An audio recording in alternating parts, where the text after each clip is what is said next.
우리 다 같이 함께 교독한 히브리서 10장 19절부터 마지막 39절까지 말씀 중심에서 성도에게 주시는 권면, 성도에게 주시는 권면이라는 제목으로 하나님 말씀 증거하겠습니다. 성도에게 주시는 권면이 오늘 본문에 크게 네 가지가 나오는데요. 믿음에 대하여, 소망에 대하여, 사랑에 대하여, 그리고 배교하는 일에 대하여, 그리고 인내하는 것에 대하여 그렇게 나오게 됩니다. 히브리서를 크게 두 부분으로 나누면 히브리서 1장 1절부터 히브리서 10장 18절까지가 한 부분이에요. 그리고 히브리서 10장 19절부터 이제 마지막 히브리서 13장까지가 두 번째 부분입니다. 그러니까 히브리서 우리 지난 시간까지 살펴봤던 부분들은 히브리서의 이론과 같은 부분입니다. 이론. 물론 실천적인 교훈들이 한 두어 군데 있었어요. 그런데 다 가르치고 교훈하는, 깨닫게 하는, 특별히 구약의 말씀을 인용해서 알게 하는 그런 말씀들이었고요. 이제 오늘 본문 19절 말씀부터, 히브리서 10장 19절 말씀부터 이제 히브리서 마지막까지는 계속해서 특별히 이제 소망과 사랑에 대한, 그리고 인내해야 할 것에 대한 말씀도 계속 하지만, 사실 그 모든 것들은 이제 하나님께서 선물로 주신 그 믿음, 그 믿음으로 말미암아 우리가 근데 그 믿는 그 믿음은 다른 게 아니라 우리 지난 시간 히브리서 10장 14절에 한 것처럼 우리를 거룩하게 하신 그분께서 어떻게 해요? 단번에 영원히 온전한 제사를 드리셨다. 단번에 영원한 온전한 제사를 드리셔서 우리를 그렇게 영원히 온전하게 하셨다. 그렇게 말씀드렸습니다. 바로 그 말씀을, 그와 같은 진리를 믿는 거예요. 네, 그 믿음을 갖는 것은 아무나 갖는 것이 아닙니다. 하나님께서 믿음을 선물로 주셔야 그 믿음이 우리의 것이 되고요. 그 믿음을 선물로 받은 우리가 그 믿음을 잘 지키고 그 믿음이 점점 믿음에서 믿음으로, 믿음이 조금씩 더 자라나는 그 일을 계속해서 잘해 나가라고, 결국 그 믿음에서 지금 이렇게 이탈하려고 하는 이들이 지금 여기 있기 때문에 이 편지를 지금 쓰고 있는 거거든요. 그래서 그런 믿음을 더욱더 견고하게 해라 라는 것을 이제 뒤에 오늘 본문부터 마지막까지 실천적인 면들을 우리들에게 교훈해주고 계시는 것입니다. 네, 그래서 그 가운데 하나가 이제 우리 다음 장에서 배울 다음 히브리서 11장은 무슨 장이라고 말하죠? 네, 믿음장이라고 하죠. 네, 우리는 믿음의 선조, 믿음의 조상들이 이런 일을 이렇게 어려운 과정 가운데서도 겪어냈으니 여러분들도 잘 견뎌내라 라는 편지의 권면을 하고 있는 것입니다. 그래서 성도에게 주시는 권면, 네, 믿음과 소망과 사랑, 그리고 배교하는 일에 대해서, 그리고 끝까지 참고 견디는 것에 대한 권면을 지금 해주고 계시는 것입니다. 그래서 이제 10장 19절 말씀에 보면, 그러므로 형제들아 우리가 예수의 피를 힘입어 성소에 들어갈 담력을 얻었다라고 말씀하는데, 예수의 피에 대한 증거들은 이제 그 히브리서 10장에서 아주 분명하게 자세히 다뤘습니다. 우리 영원하신 성령으로 말미암아 자신의 깨끗하고 거룩한 피를 그저 아무런 대가 없이 흘리신 그 예수 그리스도의 그 거룩한 보혈, 그 거룩하시고 너무나 귀하신 그 보혈, 그 보혈을 힘입어서 우리가 구원을 얻는 거고, 그 보혈이 우리로 한 번에 영원히 온전하게 되는 참된 이 거룩의 삶으로 우리를 이끈다라는 말씀 드렸고, 그와 같은 말씀들이 우리 예레미야 31장 32장에 말씀하신 대로 새 언약 가운데 구약에 이미 예언되었고, 그 언약은 나의 법을, 나의 계명을 너희들의 마음과 생각에 두겠다, 내 마음과 생각에 두시겠다고 하셨던 그 언약의 말씀은 바로 내가 너희의 하나님, 너희는 나의 백성이 되겠다고 하시는 건데, 예전처럼 무슨 돌판에 돌비에 써가지고 그 의문에 속한 제사를 드리고 그 말씀을 행해서가 아니라, 이제는 그런 모든 것들이 이미 예언되었고, 또 그 모든 것들이 아주 그림자처럼 가리키고 예표했던 실체 대신 예수 그리스도께서 오셔가지고 그 모든 구속을 영단번, 우리 12절에 우리 히브리서 10장 12절 한번 읽어봐 주세요. 히브리서 10장 12절. 오직 그리스도는 죄를 위하여 한 영원한 제사를 드리시고 하나님 우편에 앉으사. 여기 한 영원한 제사라고 표현하고 있죠. 한 영원한 제사, 단번에 드려진 영원한 제사. 여기 우리 뒤에 이제 14절에 있는 우리를 영원히 온전하게 하셨다 하셨는데, 이것이 요절이 되는 이유는 그 우리가 영원히 되고 영원히 우리에게 적용이 되고 우리에게 온전케 하는 일이 가능하기 위해서는 예수님의 그 구속, 속죄 사역이 당연히 영원해야 하고 온전하셔야만 한 거죠. 그러니까 우리를 영원토록 온전케 하신다라는 것은 우리 주님의 제사가 영원한 제사, 온전한 제사였다는 거예요. 그러니까 이 한 영원한 제사라는 것이 예수님의 그 제사의 모습을 설명하는데, 우리 14절에 영원히 온전하게 하셨다라는 이 영원히 온전하게 하신다는 것도 우리를 그렇게 하시는 것이지만 우리 주님께서 그와 같은 구속 역사를 이루셨다라는 것이 것과 같은 의미를 갖는다는 것을 우리는 알 수 있는 것입니다. 한 영원한 제사, 여러분이 한 영원한 제사에 구약의 모든 제사가 다 포함된 거예요. 구약의 그 제사가 의미가 있어서가 아니라 여기에 드려지는 한 영원한 제사, 이것 때문에 그 제사들이 다 연락이 되는 거예요.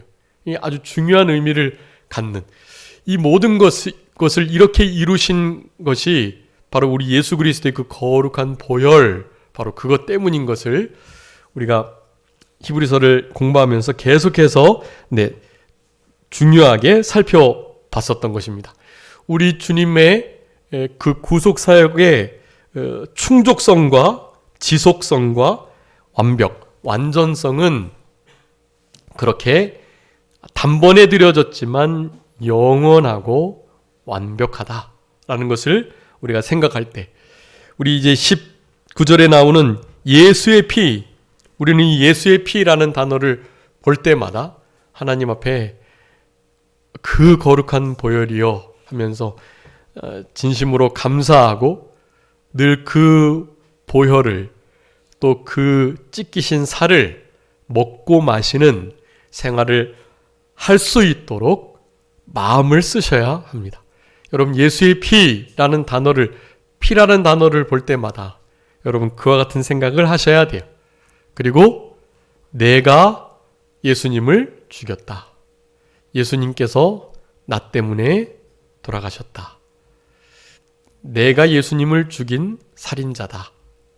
그와 같은 마음을 늘 가지시고, 그것으로 죄책감을 느끼고 정죄감에 빠져서 그 힘들으라고 그 말씀을 드리는 게 아니고 그와 같은 마음을 가지시고 우리 주님이 부활하셨으니까요. 우리에게 부활의 새 생명을 허락해 주셨고 그와 같은 피 흘리심조차도 이제는 우리가 너무나 기쁨과 감사로 대할 수 있게끔 해 주셨으니까 그래도 예수님께서 왜 돌아가셨는지에 대한 생각을 항상 잊지 않는 태도, 그것이 우리 신앙생활에 아주 중요한, 우리가 특별히 겸손하고 우리 주님과 깊이 교통하며 동행하는, 혹시 주님과 멀어졌을 때라도 주님을 가까이 할 수 있는 아주 요긴한 방편인 거예요. 우리 사도 바울은 늘 그랬습니다. 자기가 전에는 폭행자요, 포행자요, 핍박자요, 살인자요, 다른 사람들을, 특별히 믿는 참된 그리스도인들을 회방하는 회방자였는데, 자기를 그와 같은 죄인 중에 괴수와 같은 자기를 주님께서 이방인의 사도로 세워주셨단 말이에요. 얼마나 감사해요. 그래서 자기도 고생 많이 하고 나름 깨달은 바도 있고, 그래서 이제는 뭐 사도들과도 비교해도 모자르지 않지만 자기가 예전에 그랬던 자라는 것을 항상 기억하는 거예요. 항상. 그가 가장 마지막에 썼던 디모데서에서는 자기 자신이 그와 같은 자라는 것을 계속해서 언급합니다. 주님도 괜찮다고 하시고 다른 사람들도 이제 그거 다 용서함 받았다고 괜찮다고 하는데도 본인은 그러는 거예요. 본인은 죄인 중에 괴수다. 내가 폭행자였고 살인자였고 회방꾼이었다. 전에 자기가 이런 자였다라는 것을 항상 기억하며 겸손한 것, 그것이 우리 사도 바울이 하나님 앞에 크게 쓰임받고 또 신약성경 절반 이상을 기록한 그런 귀한 사명을 감당했던 참된 하나님의 종이 될 수 있었던 비결이었다고 할 수가 있겠습니다. 여러분, 예수 그리스도의 피, 그 피를 생각할 때마다 눈물을 흘리시고 감격하시고 그 피를 먹고 마심으로 주님 안에 거하시고 또 늘 승리하시고 주님의 말씀을 그와 같은 마음으로 준행하시고 그런 우리들이 다 되어야 되겠습니다. 여기 19절부터 이제 25절까지요. 그렇게 믿음, 잘 찾아보시면 믿음, 소망, 사랑에 관한 권면을 하고 계셔요. 그리고 26절부터 31절까지요. 거기가 이제 지난 시간에 살펴봤던 그 배교에 관한 말씀인데요. 이 부분이 히브리서 안에서도 이렇게 난해한 성경 구절 중에 하나인데, 원리를 알면 난해하실 것이 없습니다. 성경의 원리를 아시면 다 헷갈리거나 어려울 것이 없어요. 원리가 중요합니다. 어쨌든 배교에 관한 권면을 하고 계시고 결코 이런 자리에 빠지지 말아야 된다라는 것을 말하고 있는 거예요. 그 배교자가 진짜 예수님을 믿는 자들 중에 이런 배도를 할 수 있느냐 없느냐의 문제를 생각하실 필요가 없어요. 결론은 진짜 믿는 자들은 우리 히브리서 앞에 이제 8장에서 말했던 것과 또 여기 10장에서 후반부에 말했던 요런 말씀들은 진짜 믿는 자라면 그렇게 할 수가 없는 거예요. 그게 그냥 결론입니다. 진짜 믿는다면 말이죠. 진짜 믿는데도 약간 시험에 들어가지고 이단적 사상에 빠질 수도 있습니다. 사실 이단적 사상에.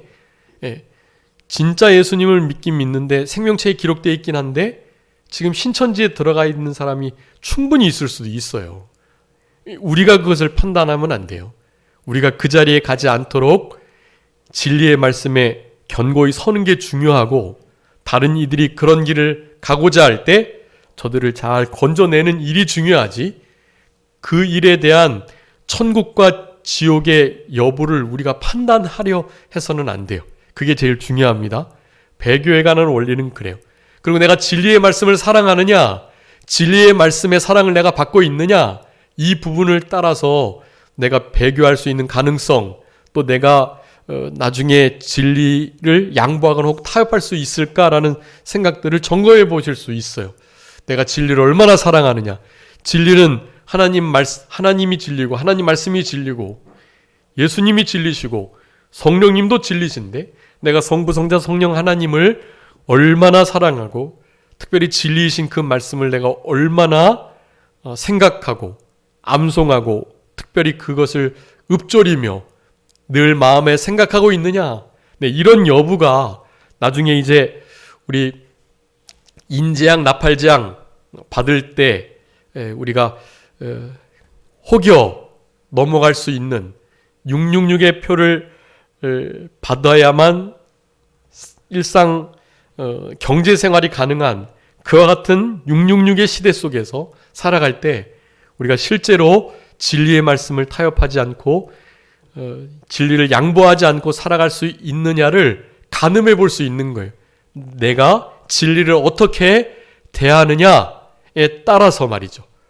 내가 진리를 소홀히 여기고 아무것도 아닌 것처럼 내가 지금 하고 있는 어떤 일이나 또 공부나 또 내가 지금 그래도 좀 어떻게 가치 있게 여기는 그래도 시간을 가장 많이 들이는 어떠한 일들보다 하나님과 그 진리의 말씀이 우선순위가 밀리면 여러분 죄송하지만 이 전무후무한 환란이 있을 이 마지막 큰 대환란의 때예요. 그 진리의 말씀을 양보하지 않을 수가 없어요. 지금도 진리의 말씀을 그렇게 별것 아닌 것처럼 생각하는데 실제로 그 진리 말씀 때문에 무엇인가 손해를 보게 되면 그 일을 할 수가 있겠냐고요. 여러분 결코 못해요. 여러분 지금 이 순간에 진리의 말씀을 생명과 같이 여기고 그것을 정말로 소중히 여기고 귀히 여기는 우리들이 되어야 합니다. 그럴 때 하나님이 우리를 귀하게 여겨주세요. 주님은 하나님이 그렇게 말씀하셨어요. 하나님께서 나를 존중히 여기는 자를 내가 존중히 여기겠다. 나를 무시하는 자는 나도 저들을 무시하겠다라고 말씀했어요. 사무엘상 2장 우리 다 맥체인 다 읽으셨겠지만 사무엘상의 초입구에 딱 말씀하고 있어요. 다윗의 집과 사무엘을 위시한 다윗의 길과 사울의 길을 아주 명확하게 구분짓고 있단 말이에요. 사울의 집, 다윗의 집 딱 두 갈래로 나눠지게 돼 있어요.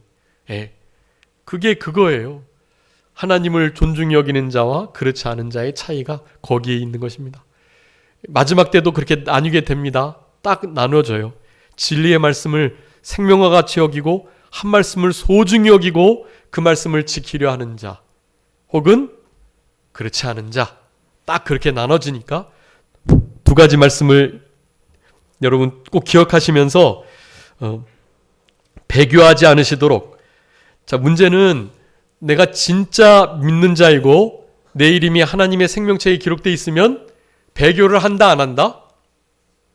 배교를 안 한다. 그런 자는 배교를 할래 할 수가 없어요. 하나님이 지켜주시고 또 하나님께서 특별히 생명사계 싸개 속에 우리를 싸서 보호해 주신단 말이에요. 배교하지 않습니다. 결코 천국에 들어갈 뻔했다가 지옥에 떨어지는 일은 결코 없어요. 여러분 그러니까 안심하시되 그 안심은 구원의 확신, 참된 구원의 확신 속에서만 있어야지 그렇지 않을 때에는 도리어 자기를 속이는 기만하는 일이 될 수 있다라는 것을 여러분 기억해 주시면 좋겠습니다. 마지막 32절부터 39절까지 그것은 이제 인내에 관한 말씀을 그렇게 말씀을 해주고 계시고요. 그래서 이 세 부분으로 나눠지는데 이것은 지금 방금 읽으셨던 것처럼 그냥 말씀을 보셔도 아실 수 있는 부분들이세요. 그래서 다시 한번 이제 우리 예수 그리스도의 피에 관한 말씀을 다시 한번 상기해 보면서 말씀을 나누도록 하겠습니다. 먼저 예수의 피가 우리를 성소에 들어갈 담력을 얻을 수 있도록 힘주신다라고 19절에 말씀하고 있어요. 여러분, 우리를 그 성소, 이 성소는 이제 지성소를 가리킵니다. 왜냐하면 이제 좀 있으면 그 휘장이 찢어질 것이기 때문에 그래요. 우리를 그냥 지성소가 아니라, 아니, 성소가 아니라 지성소까지 가게 하시는 피예요. 이 피는. 우리는 당당하고 담대하게 갈 수 있는 거예요. 여러분, 지금 이 자리가 지성소의 자리와 마찬가지인데요. 우리 산정교회에 무슨 거룩함이 있어서가 아닌 거 아시죠? 이건 건물은 그냥 건물일 뿐이에요. 우리가 거룩하고 우리가 하나님의 백성, 우리가 교회, 우리가 성전이니까 여기가 성전이 된 것이고, 하나님께서 함께 해주시겠다고 약속하셨던 장소, 하나님께서 받으시겠다고 하셨던 예배를 드리는 곳이기에 이곳이 지성소가 되는 것일 뿐인 거예요.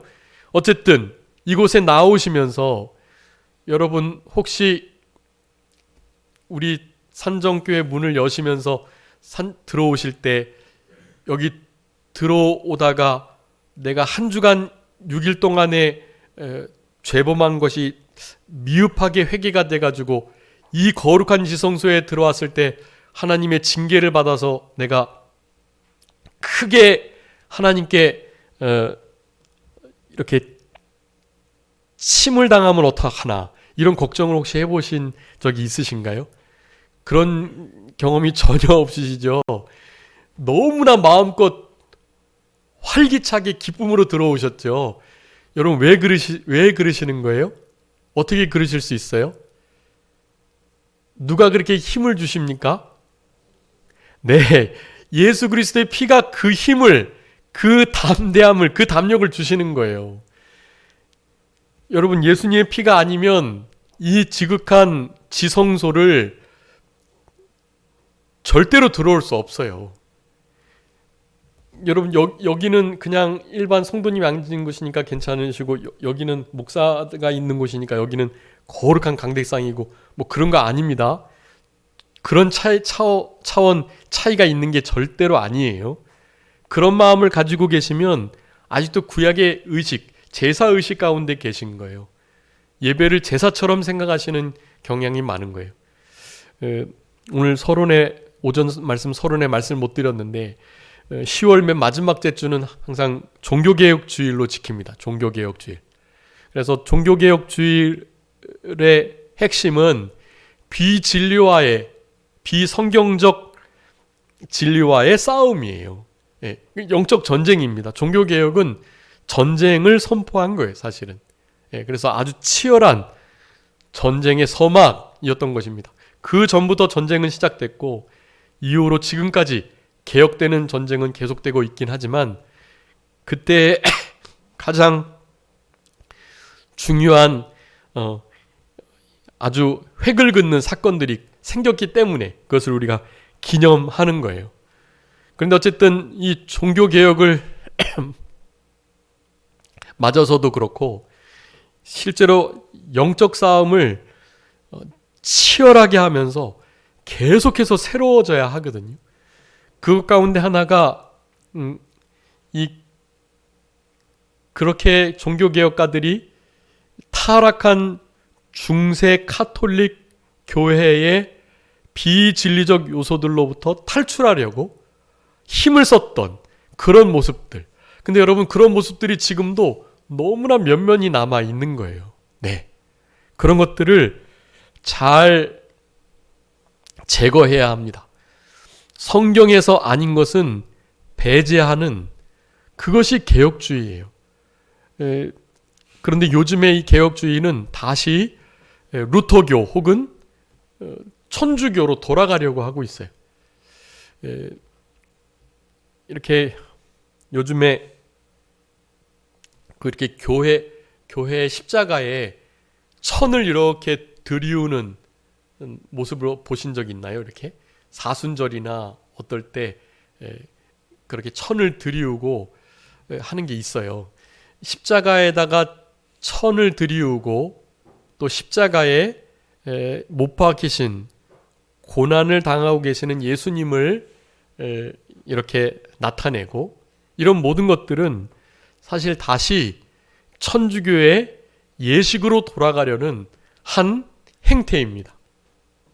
그런 것과 결별하려고 피 흘리면서 우리 개신교가 그렇게 다시 초대교회를 회복한 거거든요. 근데 지금 다시 글로 돌아가려고 하는 경향이 있단 말이에요. 그런 것을 우리는 철저히 배제해야 하고요. 그런 면에서는 우리 교단은 특별히 전혀 그런 것을 받아들이지 않는 좁은 길을 원래부터 가기 때문에 그럴 염려가 좀 많이 없긴 하지만 그래도 이제는 대부분 개교회로 가기 때문에 목사가 자기의 목회관을 따라서 그런 것을 받아들이려고 하는 경향이 없잖아 있습니다. 그런 것을 상회에서 어떻게 계속해서 점검하고 그것을 치리할 수도 없고요. 참 안타깝고 아쉬운 일인데 물론 이제 하나님이 보호하심이 있고 하나님께서 우리 교단을 사랑하셔서 끝까지 남은 교단으로 남은 자로 쓰실 것이라고 확신합니다. 우리 교단에서 마지막 때에 순교자가 많이 나올 것이라고 생각을 해요. 다른 데서는 나올 수가 없을 것이 지금도 이미 너무나 넓은 길로 가 있기 때문이에요. 네. 그나마 아닌 교단에서 이제 그 말씀 때문에 바로 요 한 말씀 때문에 이제 생사가 오가는 일이 있을 것인데요. 그런 의미에서 하나님께서 우리 교단을 끝까지 지켜주시고 붙드실 것 같고 그래서 그 작은 교단에서 신앙생활을 하시는 것이 그렇기 때문에 결코 쉬운 일은 아닙니다. 그렇지만 이렇게 오전 오후 예배를 드리시는 우리 성도님들의 모습을 뵈면서 얼마나 소망스럽고 희망이 생기고 또 감사한지 몰라요. 여러분 날마다 우리의 구습을 벗어버리고 말씀에 비춰 성경에 비춰 또 참된 진리의 지식에 비춰 하나님의 말씀과 그 성령의 감동에 따라서 아닌 것은 즉시로 끊어버리는 그냥 칼로 물을 자르듯 탁 베어버리는 그런 우리들이 되어야 돼요. 계속해서 그것을 물고 늘어지면 안 돼요.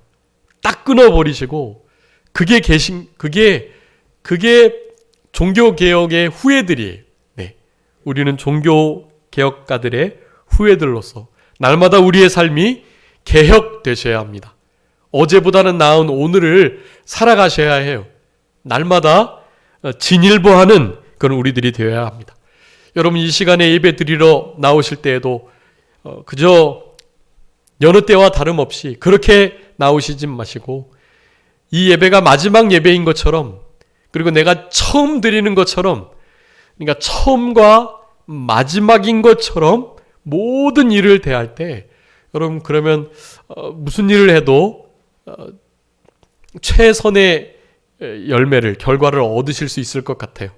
내가 이 일 처음 하는 일이니까 설레는 마음으로 그리고 내가 이제는 더 이상 이 일을 못할 것 같다라는 이것이 마지막이다라는 마음으로 그렇게 예배를 드리시면 여러분 그런 예배는 대부분 성공하게 될 것입니다. 여러분 그런 성공적 예배의 아주 필수적인 요소 그것은 바로 예수 그리스도의 피입니다. 예수 그리스도의 피로 지금 이 자리에 나오셨고 이 자리에 지성소에 주님이 계신 그곳에 주님의 말씀을 대면하여 신령과 진정으로 자기를 산제물로 드리시면서 신령한 제사로 하나님께 영광을 돌리고 계시는 거예요. 그 담대함과 담력은 다른 데서 오는 것이 아니라 내 신앙의 연주가 이렇게 길기 때문에 내가 나름 희생하고 충성하고 헌신했으니까가 아니라 바로 예수 그리스도의 보혈, 예수 그리스도의 피 때문인 것을 기억하셔야 합니다. 여러분 에베소서 2장 5장에 보면 거기 하나님을 더 가까이 하게 하는 방편들이 몇 가지 나오는데 그 중에 하나가 바로 성령 안에서예요. 예수 그리스도의 피로 하나님과 가까이 하게 하셨고 또한 성령 안에서 하나가 되어 하나님께 나아간다 그렇게 말을 해요. 여러분 성령 안에서 예수 그리스도의 피로 이 지성소에 주일 뿐만 아니라 우리의 삶의 매 순간순간마다 주님의 지성소에서 살아가시는 우리들이 되셔야 되겠습니다. 여러분, 우리 요번에 산기도 했던 곳이 광은 기도원인데요. 거기에 세 개의 실물 성막이 있는 곳이 세 군데가 있대요. 이스라엘하고 우리나라하고 미국인가 이렇게 있다는데요. 우리나라가 제일 정교하게 잘 만들어졌대요. 그래서 이번에 우리 목사님들이 산기도 하면서 수요일 날 오전 예배, 오후 예배, 2시 예배 끝나고 거기 이제 다 관람을 했는데요. 너무 아름답더라고요. 제가 이제 그 성전에 대한 거 이렇게 유튜브 보여드렸던 모형을 똑같이 해놓은 거예요. 그래서 정말 아름답고요. 이게 참 특별히 그 지성소가 너무너무 멋지고 아름답더라고요. 근데 거기서 제가 그동안 몰랐는데 너무나 그냥 스쳐 지나갔는데요. 거기서 알게 됐는데요. 성소와 지성소를 가로막고 있는 게 뭐가 있었다 그랬죠? 네, 휘장이 있다 그랬죠. 근데 그 휘장에 가로와 세로의 길이가 다 나와요. 근데 그 휘장에 폭도 나오거든요. 그러니까 그 휘장의 두께요. 여러분, 휘장의 두께가 얼마인지 혹시 기억하시나요? 휘장의 두께가 얼마나 할 것 같으세요? 왜 좀 큰 예배당 같은 데 보면 이렇게 뒤에 이렇게 빨간색으로 된 휘장 같은 거 이렇게 있잖아요. 그것도 나름 되게 두껍잖아요. 저도 내나 그 정도일 줄 알았거든요. 휘장이라고 해가지고요. 근데 그 휘장의 정확한 치수가요, 레위기하고 출애굽기 다 나오는데요. 그게요, 그러니까 손바닥 한 뼘이에요. 한 뼘. 그러니까 15cm, 10cm에서 15cm예요. 천막의 두께가 이만한 거예요. 근데 실제로 그걸 그렇게 못했어요. 거기는 그냥 한 번만 꽈는데도요, 무게가 어마어마하고요. 그 휘장의 무게가 15톤이라고 하더라고요. 14톤. 네. 그러니까 이스라엘 백성들이 그걸 실제로 지고 맨날 다닌 거예요. 광야 생활 내내. 얼마나 고됐겠어요. 레위족 속 고핫 자손하고 게르솜, 무라리 이런 이들이요, 다 성전의 여러 가지 기구들, 또 그 성막을 세울 때 막 널빤지들 뭐 이런 것들, 이게 그 치수대로 교육대로 어마어마한 무게들이에요, 다. 근데 그것을 다 어깨에 짊어지고 그 광야 생활을 다 했던 거예요. 얼마나 고생스러운지 알 수 없어요. 우리 요번에 말씀드렸던 그 7년 대환란, 그 7년 대환란에 우리가 딱 경험하게 될 환란 3년 반 지난 다음에, 우리가 조금 더 지난 다음에 주님 오시거든요. 그때가 종교 금령 30일 그리고 45일이 더 있어요. 이때는 아무것도 못하는 때인데요. 이때를 주로 거기다가 제가 써놨습니다. 갈렙의, 그러니까 광야 생활 이스라엘 백성들의 45년이라는 표현을 썼어요. 그 45일, 45년, 45일을 표현하는 건데, 그 광야 생활 45년이요, 정말 어마어마하게 힘든 기간인 거예요. 네, 힘들고 고되고 진짜 말 그대로 광야의 시간들이라고 할 수가 있는 것입니다. 그러니까 두께가 손 한 뼘 되는 이와 같은 휘장이요, 어떻게 됐을까요? 오늘 본문에 보면 휘장이요, 예수의 피가 우리를 당당하게 들어갈 수 있는 담력을 얻었는데 휘장이 있으면 못 들어가니까요. 근데 그 휘장이 어떻게 됐다고요? 20절에 우리 20절 다 같이 읽어보겠습니다. 20절 시작. 그 길은 우리를 위하여 휘장 가운데로 열어놓은 새로운 살 길이요, 휘장은 곧 그의 육체니라. 아멘. 그 길은 우리를 위하여 휘장 가운데로 열어놓으신 새로운 살 길이다. 여기 열어놓으신이라고 표현되어 있는데 누군가가 열으셨다라는 거죠. 네, 누군가에 의해서 열려졌어요. 누군가에 의해서 열려지신 거예요? 예수 그리스도에 의해서 열려지신 거예요. 예수 그리스도께서 자신이 자신의 몸을 찢으신 거예요. 자, 그래서 우리 마태복음 27장하고 마가복음 15장, 누가복음 23장에 보면 마가에는 휘장이 위에서부터 아래로 찢어졌다 그랬어요.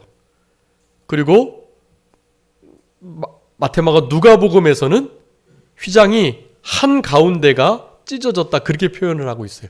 그러니까 결국 위에서부터 찢어졌으니까 아래까지 다 찢어진 거고요. 가운데가 분명히 찢어졌으니 두 동강이 났다는 뜻이에요.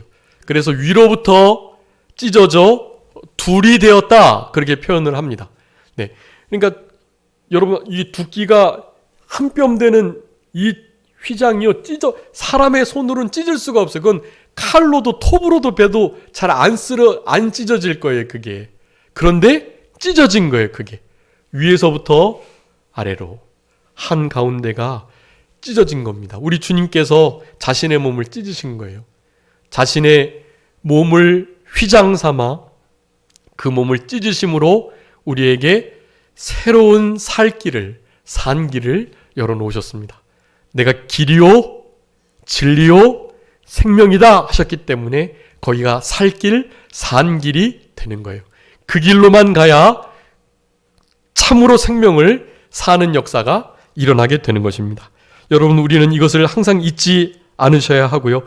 이 예수 그리스도에 흘려지신 이 피가 우리 마음에 뿌림을 받아가지고 악한 양심으로부터 벗어나 몸을 맑은 물로 씻음 받아가지고 참마음 온전한 믿음으로 하나님께 나아갈 수 있게 하셨다라고 우리들에게 말씀합니다. 여러분, 이게 예수의 피가 염소와 송아지의 피가 아닌 자기의 피로 영원한 속죄를 이루신 바로 이 거룩한 보혈이라는 사실을 우리가 다시 한번 기억하면서 이 시간이 다 됐는데요. 우리 히브리서 9장 14절 말씀만 좀 읽고 말씀 마치겠습니다. 히브리서 9장 14절 우리가 하물며 영원하신 성령으로 말미암아 흠없는 자기를 하나님께 드린 그리스도의 피가 어찌 너희 양심을 죽은 행실에서 깨끗하게 하고 살아계신 하나님을 섬기게 하지 못하겠느냐. 아멘. 여러분, 이 영원하신 성령으로 말미암아 흠없는 자기를 하나님께 드린 그리스도의 피가 우리를 어디에서요? 죽은 행실에서, 여러분, 우리를 죽은 행실에서 그 양심을 깨끗하게 하실 수 있는 건 다른 게 없는 거예요. 오직 예수 그리스도 그 피로만이 가능한 일입니다. 죽은 행실에서 날마다 우리의 양심을 깨끗하게 하는 이 일이, 여러분, 이게 신앙생활이고 이것이 영적 성전을 건축해 나가는 일이고, 우리를 거룩에서 거룩으로, 영광에서 영광으로 우리를 깨끗하게 하는 아주 중차대한 일이, 우리는 마지막 때 이 일을 감당하면서 살아가는 거예요. 그러면서 살아계신 하나님을 어떻게 해요? 섬기게 하시는 일이. 여러분, 살아계신 하나님을 섬기게 하는 이 일을 바로 예수 그리스도의 피가, 영원하신 성령으로 말미암는 예수 그리스도의 피가 가능하게 한다. 이것이 여러분, 이 마음을 가지고 참마음 온전한 믿음으로 하나님께 나아가고, 이 믿음을 가지시고 소망이 흔들리지 않고, 또 그래서 사랑과 선행을 격려하자 그랬죠. 서로 격려하면서 배교하지 말고 끝까지 인내하여, 여러분, 인내가 바로 사랑이고 소망이니까요. 그렇게 인내하심으로 우리 주님께서 맡겨주신 사명들을 감당하고 예수 그리스도의 보혈을 힘써 전하시는 그런 우리들의 남은 생애가 되셔야 되겠습니다. 잠깐 기도하겠습니다. 살아계신 우리 아버지 하나님, 감사합니다. 우리를 사랑하셔서 우리에게 예수 그리스도의 거룩한 보혈의 그 공로가 특별히 단번에 영원한 온전한 속죄로 드려지심으로 우리에게 또한 영원히 온전케 하시는 그러한 역사로 우리가 그 특권을 누리며 이 땅을 살아갈 수 있도록 우리 예수 그리스도의 그 거룩한 보혈이 우리를 날마다 이끄시는 그 은총을 진심으로 감사하옵고 감사합니다. 우리를 사랑하셔서 예수 그리스도의 피를 힘입어 지성소에까지 들어갈 담력을 우리들에게 허락하여 주셨사오니 날마다 예수 그리스도의 피를 의지하여 은혜의 보좌 앞에 때를 따라 돕는 은혜를 얻기 위해서 힘써 전진할 수 있는 우리들의 남은 생애가 되게 하여 주시기를 간절히 바라옵고, 그와 같은 믿음을 가지고 그 피의 능력을 힘입어서 날마다 핏부림을 얻어서